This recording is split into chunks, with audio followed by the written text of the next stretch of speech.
আমি সেলখানার ভেতরে কোরআনের পাখিকে একদিন মাত্র দেখেছিলাম। ওর কাছে যারা ছিল তাদের কাছে শুনেছি যে ঘরটার ভেতরে তিনি ছিলেন ফাঁসির কন্ডেমসে। ওই ঘরটা 18 বছরে পরিষ্কার পরিচ্ছন্ন করে পুরা মানুষ মনে হচ্ছে একটা সাজানো বাগান।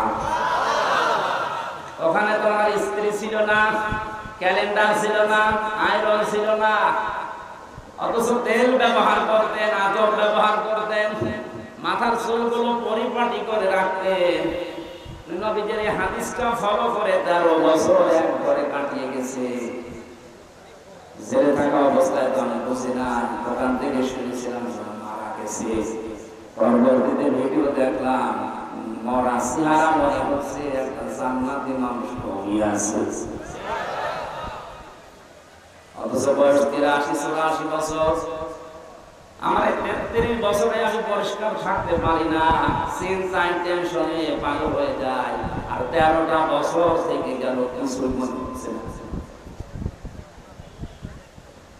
এখান থেকে একটা মাসলা শিখলাম, জমার দিন, ঈদের দিন আর বিদেশে কোনো অনুষ্ঠানে মেহমানরা যদি আসে, ওই রকম একটা জাঁকজমকপূর্ণ অনুষ্ঠানে যেতে হলে কি গায়ে দেওয়া লাগে? গায়ে দেওয়া সুন্নাত। অথচ ঈদের দিন এই সুন্নাতটা আমাদের এই দেশ থেকে হারিয়ে যাচ্ছে। এই যে এরকম এরকম সিরা জামা গায়ে দিয়ে ফুল ফুলওয়ালা এমব্রয়ডারি করা, আপনার তো সুন্নত আদায় করছে না, স্টাইল আর ফ্যাশন। অনেকে করে তাই, ঈদের দিনও অনেকে জুব্বা গায়ে দেয়। আগামী ঈদ থেকে, জমা থেকে কোন বিদেশি অনুষ্ঠান যেখানে বড় জাঁকজমকপূর্ণ এরকম জায়গায় গেলে কি গায়ে দিয়ে যাবেন? এটা তো শুধু এই সামিয়ানার নিচে না, মানে বাইরে আমাদের করেন। এটা সম্মান কমাবে কেন? সম্মান আরো বাড়াবে। নবীজির কোন সুন্নতে মানুষের সম্মান কমে দুনিয়াদারদের কাছে। যাদের ভেতরে আল্লাহর ভয় আছে তাদের সামনে গেলে আপনার সম্মান আরো বাড়বে। আব্দুল্লাহ জবাব দিলেন, আমার বাবা একটা পেয়েছিলেন, আমিও একটা পেয়েছি। বাবার জামা যেহেতু একটা, এই জন্য আমার জামা থাকার কারণে ওই কাপড়টা আমার বাবাকে আমি উপহার দিয়েছি। ওইটা নিয়ে আমার বাবা নিজে জোড়া দিয়ে দুইটা বানিয়েছে। কোরআনে কারিমের প্রতিষ্ঠিত না থাকতো, আর কোন চেয়ারম্যান যদি এভাবে কথা বলতো, কোন জনগণ যদি সামনে থেকে বলতো, চেয়ারম্যান কথা থামান, এত সুন্দর জামা কোথায় পেয়েছে? রিলিফের মাল চুরি করা নাকি? আমার মনে হয় 10 বছর সেট হইতো। একটা চেয়ারম্যান, অথচ তিনি রাষ্ট্রপ্রধান, দেশের মতো না, সারা পৃথিবীর অর্ধেক জায়গা চালাতেন হযরত ওমর। এত বড় ক্ষমতা তার আঙ্গুলের ভেতরে আল্লাহ দিয়েছিলেন। সেই মানুষকে বয়ান শয়তানি করার জায়গা পাবো না, কারণ শয়তানি করার যত রাস্তা আছে কোরআন সব রাস্তা বন্ধ করতে পারে না, পারে না? এজন্য এর কাছে আসতে হবে। বিশ্বনবী মুহাম্মদ রাসূলুল্লাহকে যেদিন আল্লাহ নবুয়ত দান করেন, ওদিন জিবরাইল তাকে 3 বার চেপে ধরেছিলেন। এই কথাগুলো জন্মের পর থেকে আমরা শুনছি নাকি? 3 বার তাকে চেপে ধরার পরে তিনি বলেছিলেন, মা আনা বিকারি, আমি পড়তে পারি না, কি পড়বো? হযরত জিবরাইল বলেন, ইয়া রাসূলুল্লাহ সাল্লাল্লাহু আলাইহি ওয়াসাল্লাম পড়েন, ইকরা বিসমি রাব্বিকাল্লাযী খালাক। একটা দুইটা না, পরপর 5 আয়াত নবীজিকে জিবরাইল শুনিয়েছেন। ফেরেশতা জিবরাইল নবীর সাথে 5টা আয়াত পরপর পড়েছিলেন। তাফসীরে কাবীরে মুফাসসির আল্লামা ফখরুদ্দীন রাজি রাহমাতুল্লাহ আলাইহি লিখেছেন, মনে হচ্ছে জিবরাইল যদি সূরা আলাক পুরাটা শেষ করতেন, মুহাম্মদুর রাসূলুল্লাহ পুরাটা জিবরাইলের সাথে পড়তে পারতেন। প্রশ্ন আসতে পারে, প্রথম 3 বার তাকে বুকে চাপ দেওয়ার পরে কেন তিনি পড়লেন না? 3 বার তাকে বুকে চাপ দিয়েছিলেন, 3 বার বললেন আমি কি পড়বো, আমি পড়তে জানি না। কেন বললেন? ঠিক ব্যাখ্যায় লেখা আছে, এটা নবীজি জানাতে চেয়েছেন, ভাই জিবরাইল, এতক্ষণ পর্যন্ত আপনি বলছিলেন পড়েন পড়েন পড়েন, কি পড়ব? আপনি যখন বললেন বিসমি রাব্বিকা, ওই রবের নামে পড়েন, আল্লাযী খালাক, যিনি আপনাকে বানিয়েছেন, তখন আমি পড়া আরম্ভ করেছি, কারণ রব ছাড়া অন্য কারো নামে আমি পড়তে পারি না। রব ছাড়া কোনো নামে আমি পড়তেই পারি না, এটা আমার বিবেকে মেনে নেয় না। এটা দিয়ে বিশ্বনবী নবুয়ত পাওয়ার প্রথম দিন তার উম্মতদেরকে শিক্ষা দিতে চেয়েছিলেন, আমার উম্মতেরা কিয়ামত পর্যন্ত যারা তোমরা দুনিয়া একটা একটা করে যাবে, রব নাম ছাড়া অন্য কোনো নামে তোমরা পড়বা না। কারণ রবের নাম বাদ দিয়ে অন্য কোনো নামে যদি কেউ লেখাপড়া আরম্ভ করে, শিক্ষায় শিক্ষিত হয় মনে হচ্ছে, কিন্তু দেখতে মনে হবে কাজ কারবার লোকটা জানোয়ার হয়ে গেছে। কথার অর্থ বোঝার চেষ্টা করেন। আমি এই চোখে দেখেছি, বিশ্ববিদ্যালয়ে ক্লাস চলছে, ছাত্র শিক্ষককে জুতা দিয়ে পিটাচ্ছে আর বলছে শালা করে মেরেই ফেলবো। শিক্ষক শেষ পর্যন্ত হাত জোড় করে বলছে, বাবা আমার ছেড়ে দেওয়া, ক্লাস নিব না, না বলে ফেলবো। আমি সিটের কথা বলেছিলাম, আমাকে সিট দিলি না, করে মেরেই ফেলবো। এটা ছাত্র, এটা কি, এটা ক্লাস চলছে একটা, আপনারা কি কবরস্থানে আছে? মানে জীবিত মানুষের মতো জবাব দেবে যে বললাম এটা কি ছাত্র, বলেন। আমি চোখে এইটাও দেখেছি, শিক্ষক অজু করছে, ছাত্র পানি ঢেলে দিচ্ছে, অথচ ছাত্রর বয়স, আগেরটার বয়স 24 বছর আর পরেরটার বয়স 7 বছর।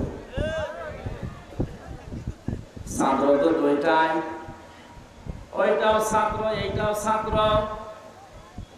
এটা কোরআনের স্পর্শ পাওয়ার কারণে এখনো কোরআন পড়তেই পারে না, কেবল বিসমিল্লাহির রহমানির রহিম বলে কোরআন আরম্ভ করেছে।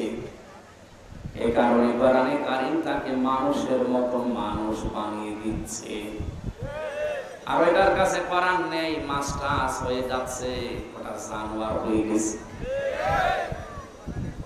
ওরা যদি না বোঝার ভান করে থাকেন, আমি কিন্তু এখন বন্ধ করে দেব, বুঝতেছেন?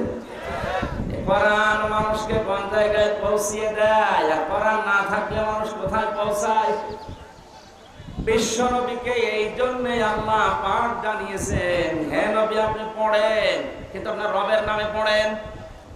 নবীজি উম্মতদেরকে এইটাই শিক্ষা দিয়েছিলেন যে পড়তে চাও, জিবরাইল আমি প্রথমেই যদি জানতাম যে রবের নামে পড়া লাগবে, তোমার 3 বলা লাগতো না, আমি প্রথমেই আরম্ভ করে দিতাম।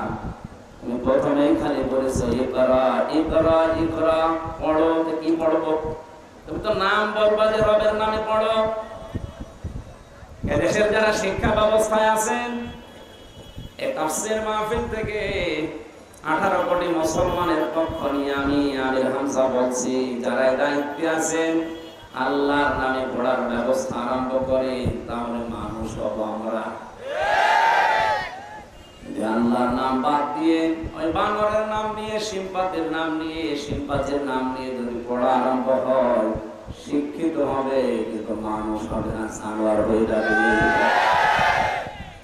বলেন তো, যে ছেলেটা মাস্টার্স পাস করার পর কয়েকদিন বিসিএস পরীক্ষা দিয়ে টিকবে, এরপরে দুনিয়ার কোন চেয়ারে বসবে, এই লোকটা, যে লোকটা ক্লাসে স্যান্ডেল দিয়ে শিক্ষক পিটাতে পারে, একটা সিট দেয়নি এই কারণে, সে লোকটা যদি কোনো চেয়ার পায়, ও কি করবে? চেয়ারের অবস্থা বলে।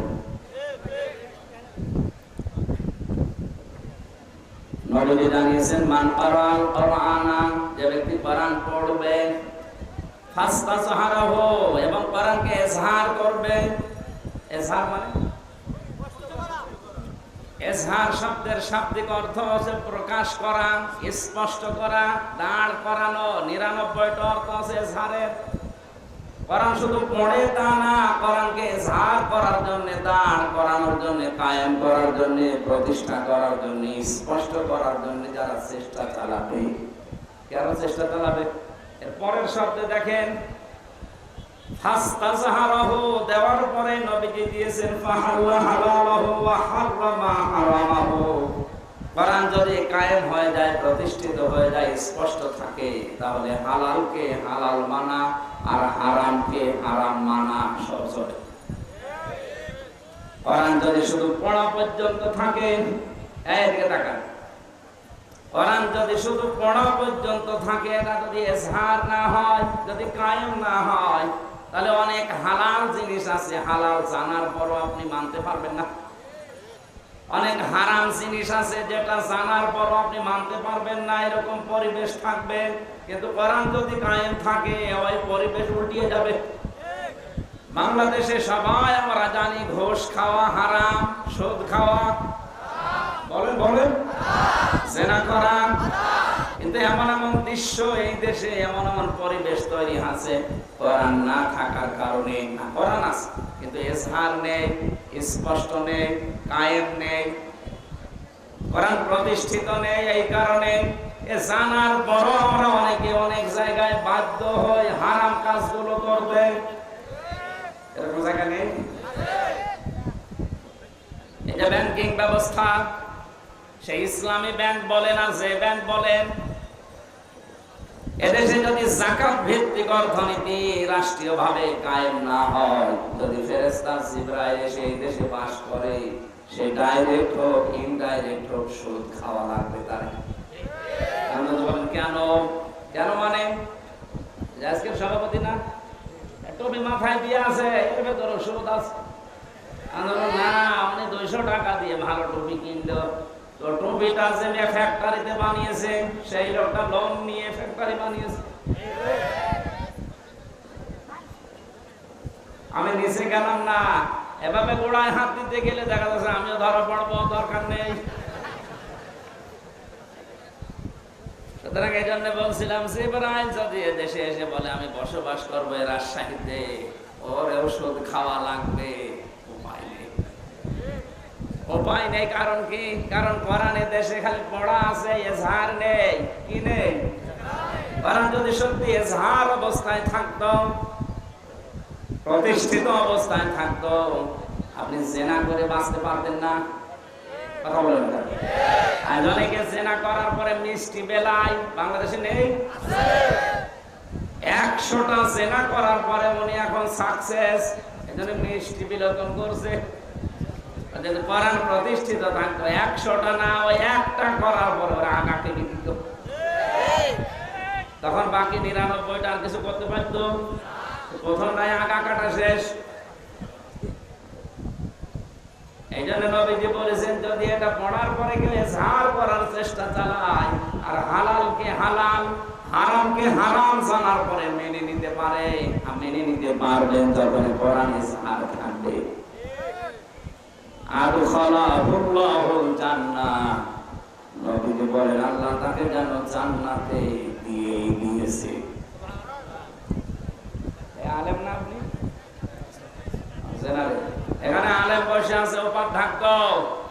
আদখালাহুল্লাহুল জান্নাহ, আল্লাহ তাকে জান্নাতে দিয়ে দিয়েছে না দেবে? এটা মাসি আদখালা ইয়াদখিলু, তার মানে আপনাকে আল্লাহ জান্নাতে দিয়ে দিয়েছে। অতীতের শব্দ, প্রশ্ন আসতে পারে এখনো তো মরলাম না, জান্নাতে গেলাম কি করে? তার মানে সত্যি যদি আপনি কোরআন পড়ার মতো পড়েন, এই যে মান কোরআন কোরআনা, যে ব্যক্তি কোরআনকে পড়েছে, এখন কোরআন কি? কোরআন পড়ার ব্যাপারে আল্লাহ পাক 3টা শব্দ কোরআনে দিয়েছেন, কোরআন, বাতালা, তালাওয়া।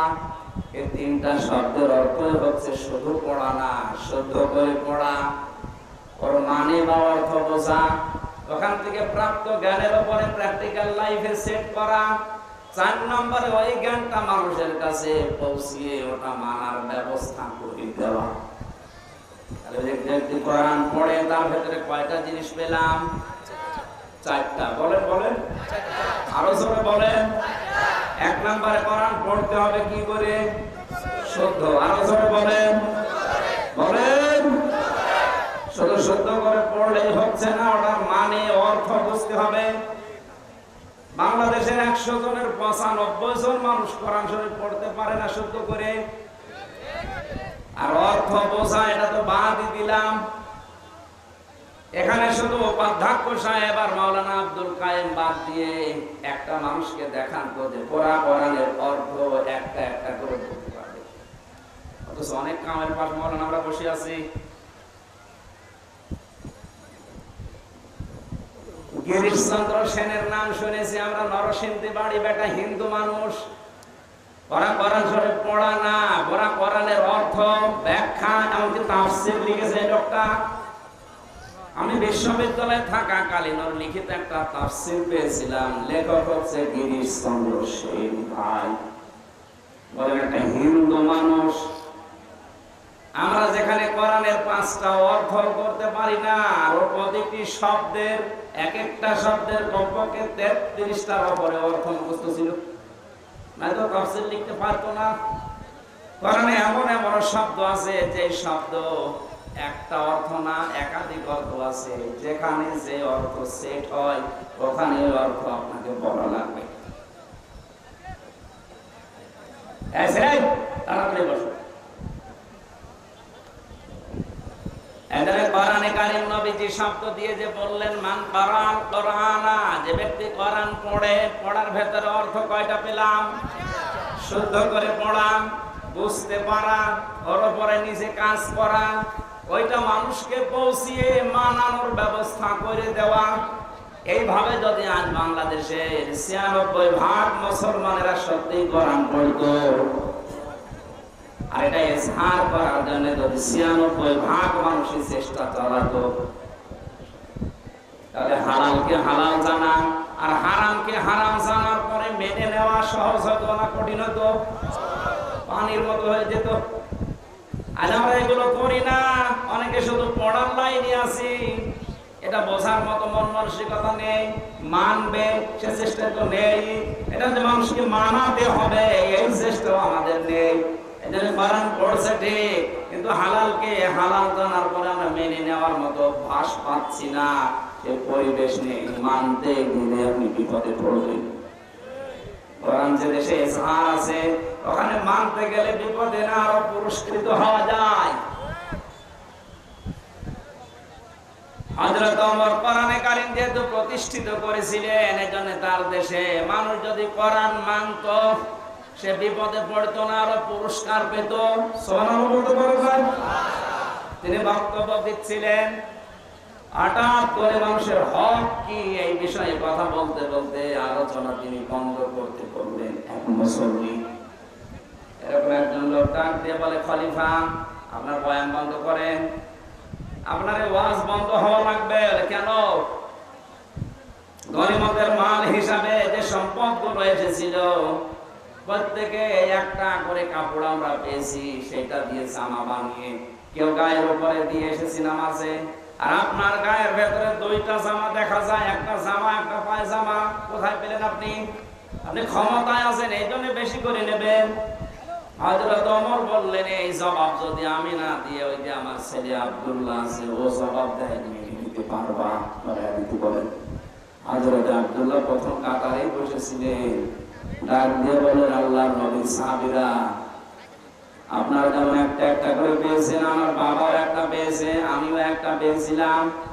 আমার বাবার কাছে রাষ্ট্রীয় মেহমান বাইরের থেকে যখন আসেন, ওনার একটাই মাত্র কাপড়, জমার দিন যদি ওটা পরিষ্কার করার জন্য ধোয়ার পরে শুকাতে দেয়, আর কোনো কাপড় নেই যেটা পরে রাষ্ট্রীয় মেহমানদের কাছে আসা যায়। আর নবীজি ঈদের দিন, জমার দিন আর রাষ্ট্রীয় মেহমানরা আসলে তখন তিনি জুব্বা গায়ে দিতেন। যেমন তেমন জুব্বা না, ওই দেশে হয়তো এই যে ক্যালেন্ডার বা ইস্ত্রি করা কি বলে এটার না, আয়রন মেশিন হয়তো ছিল না, কিন্তু জামাটা পরিষ্কার করার পরে ভাঁজ করে বালিশের নিচে দিয়ে মাথা দিতেন, ওইটা শার্ট হয়ে যেত। আল্লাহর নবী ছিলেন সারা জীবন পরিপাটি।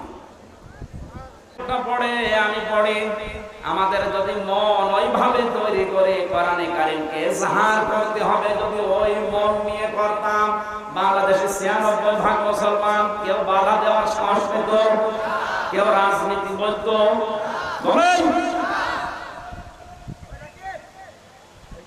আমাদের উচিত হবে আমরা কোরআনকে শুধু পড়বো না, এটা আমরা দাঁড় করানোর চেষ্টা চালাবো। নামাজ যেভাবে পড়ি, রোজা যেভাবে রাখি, হজ যেভাবে ভরসা করে করে আসি, কোরআন কি করে বাংলাদেশে কায়েম হয় আমরা ওইটা করব। আমরা রাজনীতি বুঝি না, আপনি মেম্বার, চেয়ারম্যান, মেয়র, এমপি, মন্ত্রী যা হবেন হন, কোরআন মানার একটা পরিবেশ আমাদের দেশে তৈরি করে দেন, আমরা আপনার পক্ষে আছি। এটা যদি রাজনীতি মনে করেন করেন, কারণ আমরা কোরআনের খাদেম, কর্মী, কামলা যাই বলেন, মরণ আগ পর্যন্ত আমি চেষ্টা করেই যাব, কারণ আমি বেতন চাই। কি চাই? কোরআনের পক্ষে যদি কাজ করি আমি বেতন পাবো, আর বেতনের নাম হচ্ছে জান্নাত। ওইটাই আমার উদ্দেশ্য। এজন্য আপনার উদ্দেশ্য এটা হওয়া লাগবে, আপনাকে আল্লাহ পাক জান্নাতে দেবে না, জান্নাতে দিয়েই দিয়েছে। অশাফাআহু ফি আশারাতিন মিন আহলি বাইতিহি কুল্লুহুম কদ ওয়াজাবাত লাহুন নার। তাকে সুপারিশ করার জন্য এমন যোগ্যতা আল্লাহ কিয়ামতে দেবে 10 জনের ব্যাপারে তার পরিবারস্থ লোক থেকে, যারা জাহান্নামে যাবে এ সিদ্ধান্ত হয়ে গিয়েছিল। আল্লাহ পাক ওই সিদ্ধান্ত পাল্টিয়ে আপনার সুপারিশের কারণে কোরআনের ইজ্জতে শেষ পর্যন্ত পরিবারের 10 জন মানুষকে জান্নাতে প্রবেশ করবে। সেই কোরআন শোনার জন্য প্রচন্ড রোদের ভেতরে আপনি বসে আছেন গরমে। আল্লাহ পাক যেন হাদিসটা আমাদের প্র্যাকটিক্যাল লাইফে আমল করার তৌফিক দান করেন, আমিন। সূরা বাকারার নামকরণের ভেতরে আমরা পড়েছি আল বাকারা এর শব্দটা এই সূরার ভেতরে আল্লাহ নাযিল করেছেন, ওখান থেকে নামকরণ করা হয়েছে সূরা বাকারা। ঐতিহাসিক প্রেক্ষাপটের ভেতরে আমরা পেয়েছি একটা লোক নিজের চাচাতো বোনকে ফাঁসাতে গিয়ে চাচাকে হত্যা করার পর তার বাড়ির লোক নিজেদের শত্রুপক্ষের বাড়ির সামনে লাশটা রাতের বেলা রেখে এসে দোষ চাপিয়েছে তাদের উপরে। হযরত মুসা আলাইহিস সালামের কাছে তারা সবাই মিলে গেছে বিচার করে দেন। হযরত মুসা প্রথম যে কথাগুলো বলেছিল ওরা হাসির তামাশায় উড়িয়ে দিয়েছে। তিনি প্রথমে বলেছিলেন গরু জবাই করো, এটা যদি জবাই করে তারা ফেলতো তাহলে আর প্রশ্ন আসতো না। গরু জবাই করো বলার পরে ওরা এটাকে হাসি মনে করে বলছে গরু জবাই করবো, এ গরুর কালার কেমন হবে, এ গরুর বয়স কেমন হবে। আল্লাহ রাব্বুল আলামিন তাদের এই কথা শোনার পরে অবান্তর প্রশ্নগুলো করার পরে এমন শর্ত জুড়ে দিয়েছে শেষ পর্যন্ত গরু পাওয়া যায় না। এখানে একটা মাসলা বের হয়, আলেমদের কাছে কোনো কিছু জিজ্ঞাসা করার পরে যদি সহজভাবে জবাব দিয়ে দেয়, বারবার আপনি পেছাবেন না। কথা বুঝতেছেন? বারবার যদি পেছাতে থাকেন ওইটা কিন্তু কঠিন হয়ে যাবে। এখানে তালাকের একটা মাসলা এসেছিল আজকে। যেহেতু দুইটা মত আছে, 4 ইমাম এক মত দিয়েছে, অন্যান্য ইমামরা আরেকটা মতে আছে। হ্যাঁ, ওই মত আমরা মানি না, কিন্তু শ্রদ্ধা করি। আহলে সুন্নাত ওয়াল জামাত আমরা যারা মেনে চলি, অনুসারী যারা, তারা জানি বা বুঝি বা এই ফতোয়াইতে যে এক জায়গায় 3 তালাক দিলে তালাক হয়ে যাবে, সে রাগের মাথায় দিয়ে আর এমনিতে। অন্যান্য ইমাম যারা ফিকার আছে তারা বলেছে না, বিশেষ করে আহলে হাদিস দাবি করে যারা, সালাফদেরকে মেনে চলে, কথা যারা বলে, ওনারা মত মানে ওনারা বলতে চায় এক জায়গায় 100 বার দিলে, এমনকি 29 দিন 30 দিন যদি একাধারে কেউ তালাক তালাক তালাক বলতে থাকে, ওরা 30 দিন মিলে হবে একটা মত আছে। আপনি মানতে ওটা মানে আহলে সুন্নাত ওয়াল জামাতের মত 4 ইমামের যে এক জায়গায় যদি রাগের মাথায় আর আনন্দে যেভাবে হোক 3 বার কেউ বলে ওর মতো রাখে। আমার মাসলা বলার উদ্দেশ্য না এখানে, উদ্দেশ্য হচ্ছে কোনো বিষয় জানার পরে আপনাদের সহজ হয় এটা আপনি মেনে নিয়েছি এবং চালান, অসুবিধা নেই, কিন্তু বারবার আপনি পেছাবেন না কোনো জিনিস। মুসানবির জামানায় এই লোকগুলো বারবার পেছিয়েছে। প্রথমে যদি গরুটা জবাই করলো তাহলে মিটে যেত ছাতা, বারবার বলছে গরুর বয়স কেমন হবে, রং কেমন হবে, এ গরু কি খাবে। বারবার প্রশ্ন করার পরে মুসা নবী আল্লাহকে বলে, আল্লাহ একটা করে কঠিন জিনিস দেয়। শেষে বলেছে বলু বড় বয়স হবে মাঝারি, রং হবে হালকা হলো, খুঁজে পাওয়া যায় না শেষ পর্যন্ত। পাওয়া তো গেছে এক বুড়ির গরু পাওয়া গেছে। সবাই টাকা পয়সা কালেকশন করে গরুটা জবাই করার পরে যখন গোশতটা ওই মৃত মানুষের লাশের উপরে লাগিয়েছে, মৃত মানুষ থেকে কথা বের হয়েছে, আর আমাকে হত্যা করেছে আমার নিজের আপন ভাইয়ের ছেলে, আমার ভাতিজা। শত্রুপক্ষকে ঘায়েল করার জন্য, তাদেরকে দুর্বল করার জন্য এই কাজ করেছে। আপনি এখান থেকে কি বুঝলেন? শুধু ঘটনা শুনে হাঁ করে আছেন কেন? কিছু নিয়ে যাওয়া লাগবে এখান থেকে। নিজে অন্যায় করার পর নিরপরাধ কোন ব্যক্তি, কোন জাতি, কোন গোষ্ঠী, কোন দলের উপরে দোষটা যদি চাপিয়ে দেন, আজ হোক কাল হোক, ওইটা কিন্তু প্রকাশ হবে। যদিও এই দেশে হয় না। 2 দিন আগে সিএম কাদেরের বক্তব্য শোনেননি? 1 মিনিট 37 সেকেন্ড উনি বক্তব্য দিয়েছে, সব ফাঁস হয়ে গেছে। সত্য যা বলেছে কথাটা একেবারে খাপের খাপ, মমতাজের বাপ। আমি নাম নিলাম না তাই, বাস্তবে এটাই। নিজে অন্যায় করছে না, নিজে জুলুম করছে, আর একটা নিরপরাধ ব্যক্তি, গোষ্ঠী, দল, জাতি তার উপরে দোষটা চাপিয়ে নিজে মনে করছেন আমার কিছু হবে না, আরে উপরে বসে বলি তো আর ক্ষীর খাচ্ছে না, ওইসব দেখতেছে। ولا تحسبن الله غافلا عما يعمل الظالمون إنما يؤخرهم ليوم تشخص فيه الأبصار সূরা ইব্রাহিম 13 নম্বর 19 নম্বর পৃষ্ঠা 12 নম্বর লাইনের 42 নম্বর আয়াতে আছে।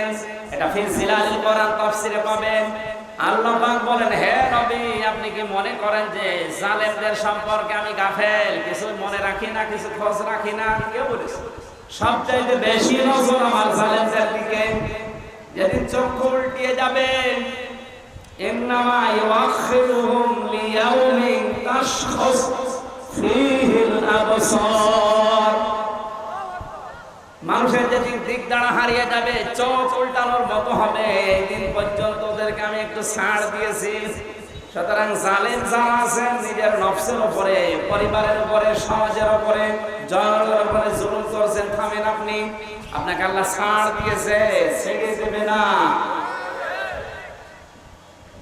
কোরআনে কারিমের সবচেয়ে ভয়ঙ্কর আয়াত আমার কাছে সূরা শুরা 25 নম্বর পারা 6 নম্বর পৃষ্ঠা 12 নম্বর লাইনের 42 নম্বর আয়াতটা মনে হয় আমার কাছে। আপনি দেখেন তো, ইন্নামাস সাবিলু আলাল্লাযীনা ইয়াযলিমুনা নাস ওয়া ইয়াবগুনা ফিল আরদি বিগাইরিল হক। ইলা আখির আয়াত। আল্লাহ পাক বলেন, অবশ্যই আমি আল্লাহ মামলা দেব। এই এদিকে তাকান। অবশ্যই আমি আল্লাহ মামলা দেব, আমি কেস করব, আমি বাদী। কে বলে তো? আল্লাহ নিজে মামলা দেবেন, বিচার করবেন কে? আস্তে বল। মামলা দেবেন কে? বিষয়টা কেমন মনে হচ্ছে? আমার যিনি বিচারক ছিলেন হাইকোর্টে, ওই লোকটা যদি বলে আমি আমির হামজার এই মামলার নিজেই বাদী, আমার কোনোদিন জামিন হওয়া সম্ভব?